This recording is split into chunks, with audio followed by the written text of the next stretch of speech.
Also in the news this week, Matt, the Greens have reintroduced 2 bills into Parliament. One to give the ACCC divestiture powers to break up corporations when they misuse market power. And the other one is to make price gouging illegal in Australia. So this comes in the wake of, we've talked about a few companies making massive profits. They've been doing quite well. Yeah. As we talked about recently, the Commonwealth Bank posted a $10 billion profit, which was the highest they'd made in at least a decade. And then just recently, the insurance company IAG posted $1.35 billion net profit, which is apparently a 66% increase. Yeah, they're doing well. Yeah, Matt, how is it at all possible to make a 66% increase in profit? That's insane. Well, all of our listeners out there who have insurance, Yep. You may have noticed that the premiums have been going up a lot. And, there's been talk that climate change disasters are becoming more frequent, which is absolutely true. Yeah. And so therefore the cost of insurance needs to go up. But you also might remember, if you go back even further, when we had that first outbreak of inflation, a lot of businesses said, well, there's, a massive increase in costs because there's a lot of inflation, so we have to put our prices up. But then they ended up putting up their prices by more than what the cost increase was, and their profits went up. In particular, you might remember the huge debate around the major supermarkets, the 2 big supermarkets, and their claims of price gouging. Well, sure, our costs may have gone up by, say, 10%, but we've increased our prices by 20%. Yeah, but as a consumer, when everything's just going up, you go, well, I guess everything's just more expensive now. Exactly right. Yeah. And so that's what we might be seeing here.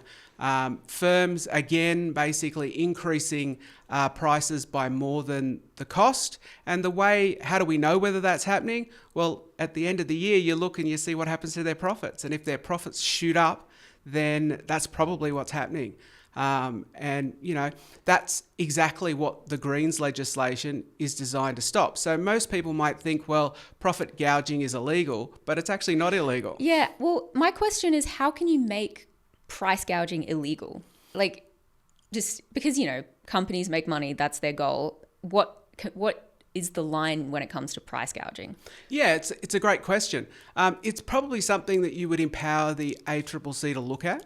So you're right, it's a grey area, but there are certainly ways that the ACCC have of looking into opening up the books of big firms that they suspect of price gouging, looking at how their costs have changed and how their prices have changed, and making a determination, and then presumably they would then take their evidence to court.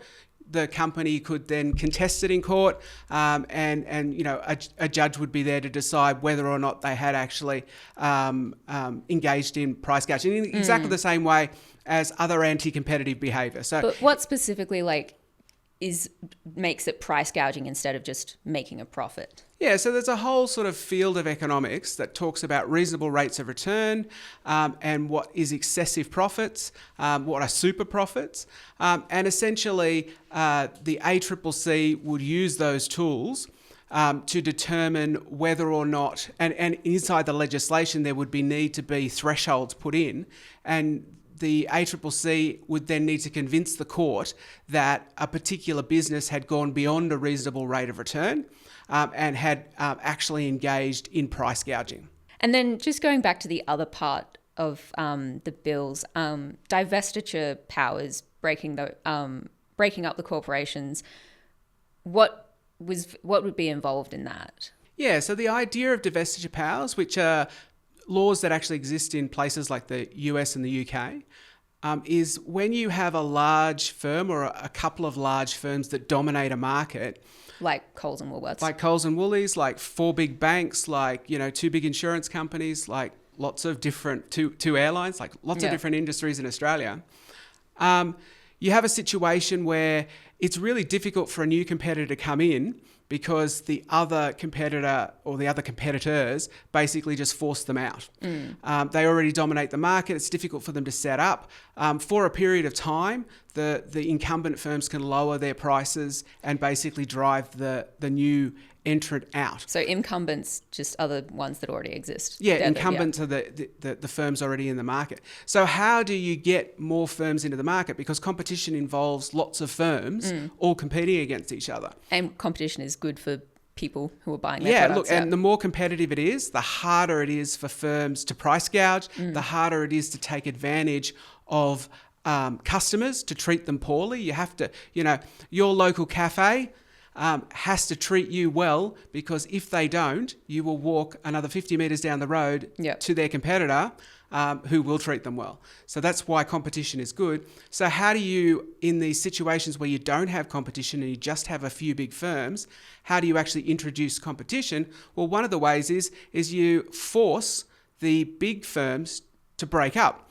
So imagine instead of the big four banks, you had 10 moderately sized banks, as in you took the big four and you broke them up into 10 different banks, and then those banks competed amongst themselves, you would get a better outcome. Same with supermarkets. If you broke the big supermarkets up into smaller supermarkets that then were forced to compete against each other. And it's important to say that it's not just, one day the government or the ACCC comes along and says, okay, now you have to break up. There's a whole process involved. They would have to go to court and convince a judge that, there was a lack of competition in the market, that lack of competition was because there weren't enough firms. And then basically a court would determine whether or not to apply those divestiture powers. But it is a great stick. And it also actually works even if you never use it.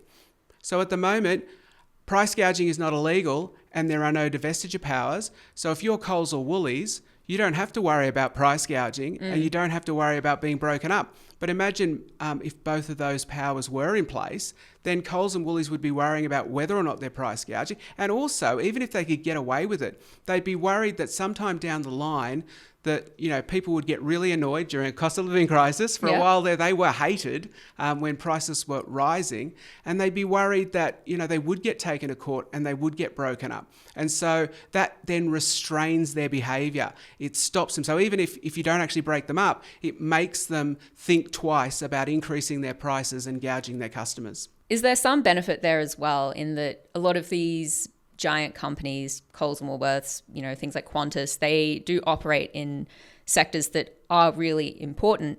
And if something were to happen to one of these companies, I'm thinking like in the GFC, these investment firms that were just too big to fail, and then they failed, and then what happened to the economy? Is there a benefit in breaking up these companies to then, have some more resilience in these sectors? Yeah, absolutely. So if you've got two firms that say dominate in a market, if one of them fails, that's catastrophic.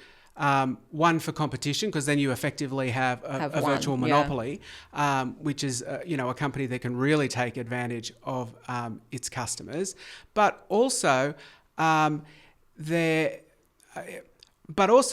they service a huge part of the market. So if they suddenly fail and they're an essential item like, say, groceries or something like that, then suddenly big parts of Australia might not be able to access easily groceries.